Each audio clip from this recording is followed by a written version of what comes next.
প্রতি বছরের মতো এবারও চলচ্চিত্র শিল্পে মেধা ও সৃজনশীলতাকে উৎসাহিত করতে চলচ্চিত্র নির্মাণের জন্য অনুদান দিচ্ছে সরকার। এবার ৬০, ৬৫, ৭০ ও ৭৫ লাখ করে মোট ১৯ জনকে সিনেমা নির্মাণের জন্য অনুদান দেওয়া হয়েছে। সিনেমা নির্মাণের জন্য ২০২১-২২ অর্থ বছরের সরকারি অনুদানের তালিকা প্রকাশ করা হয়েছে।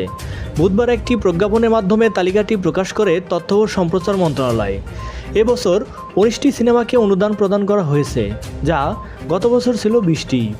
এবছর অনুদান পাওয়া সিনেমাগুলোর মধ্যে মুক্তিযুদ্ধ ভিত্তিক 2টি এবং সাধারণ শাখায় রয়েছে 17টি। এবার সর্বোচ্চ ৭৫ লাখ টাকা অনুদান পেয়েছেন মাহজাবিন রেজা চৌধুরীর ১৯৬৯ সিনেমাটি পরিচালনা করবেন অমিতাভ রেজা চৌধুরী। এর মধ্যে রয়েছে সুপারস্টার শাকিব খানের একটি সিনেমা নাম মায়া। এই সিনেমার জন্য প্রযোজক শাকিব পাচ্ছেন ৬৫ লাখ টাকার অনুদান। এবারই প্রথম প্রযোজক হিসেবে অনুদান পেলেন তিনি। মায়া সিনেমাটি পরিচালনা করবেন হিমেল আশরাফ। এর আগে হিমেলের পরিচালনায় রাজকুমার নামের একটি সিনেমায় অভিনয়ের ঘোষণা দিয়েছেন শাকিব, সেটিও প্রযোজনা করেছেন অভিনেতা নিজেই। মায়ার কাহিনী সংলাপ ও চিত্রনাট্য ফেরারি ফরহাদের। শাকিব খানের প্রাক্তন স্ত্রী অপু বিশ্বাসও সরকারি অনুদান পেয়েছেন। লাল শাড়ি সিনেমার জন্য অপু বিশ্বাস পাচ্ছেন ৬৫ লাখ টাকা। এটি পরিচালনা করবেন বন্ধন বিশ্বাস। এদিকে গত ঈদে দেশের প্রেক্ষাগৃহে মুক্তি পায় শাকিবের 2টি সিনেমা। এগুলো হলো বিদ্রোহী ও গলুই।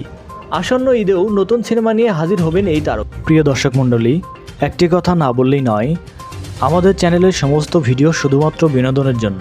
বিভিন্ন সময় রূপকর্তে শিল্পী কলাকৌশলীদের ছবি ব্যবহার করা হয়, এটা সবাই বিনোদন হিসেবে গ্রহণ করবেন।